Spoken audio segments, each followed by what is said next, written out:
ಯಾಕೆ ಮಗ ಏನಾಯ್ತು? ಇಲ್ಲ ಮಗ, ಈ ಕೆಲಸ ಮಾಡೋಕ್ಕೆ ನನ್ನ ಕೈಲಿ ಆಗ್ತಾ ಇಲ್ಲ. ಇಷ್ಟೊಂದು ಪ್ರೆಷರ್ ನನ್ನ ಕೈಲಿ ತಡ್ಕೊಳಕ್ಕಾಗಲ್ಲ ಮಗ. ಇದೆಲ್ಲದ್ರ ಮಧ್ಯೆ ನನ್ನ ಪ್ಯಾಷನ್ ಫಾಲೋ ಮಾಡೋದೇ ಮರ್ತೋಗಿದ್ದೀನಿ ನಾನು. ಮಗ ಸ್ವಲ್ಪ ಸಮಾಧಾನ ಮಾಡ್ಕೊ.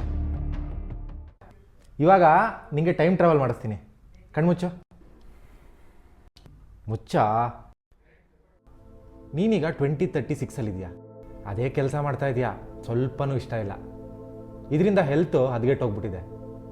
ಹೆಲ್ತ್ ಹಾಳಾಗಿದೆಯಲ್ಲ ಅಂತ ಯೋಚನೆ ಮಾಡಿ ಮಾಡಿ ಮಾಡಿ ನಿನ್ನ ಪ್ಯಾಷನ್ನೇ ಫಾಲೋ ಮಾಡೋಕ್ಕಾಗ್ತಾ ಇಲ್ಲ ನಿನಗೆ. ಫ್ಯಾಮಿಲಿ ಜೊತೆ ಅಂತೂ ಚೂರು ಖುಷಿಯಾಗಿಲ್ಲ. ಒಂದಿನ ರಾತ್ರಿ ಫೋನ್ ಸ್ಕ್ರಾಲ್ ಮಾಡ್ತಿರ್ಬೇಕಾದ್ರೆ 2026 ತಗೊಂಡಿರೋ ಫೋಟೋ ನೋಡ್ತೀಯ. ಅದೇ ಎನರ್ಜಿ, ಅದೇ ಪ್ಯಾಷನ್ ನಿನಗೆ ಕಾಡುತ್ತೆ. ದೇವ್ರೆ, ಒಂದು ಚಾನ್ಸ್ ಸಿಕ್ಕಿದ್ರೆ ನಾನು ನನ್ನ ಪ್ಯಾಷನ್ನ ಪೂರೈಸ್ಕೊಬಿಡ್ತಿದ್ದೆ 2026 ಹೋಗಿ ಅಂತ ಕೇಳ್ಕೊತೀಯ. ಈಗ ಕಣ್ಣು ಓಪನ್ ಮಾಡು.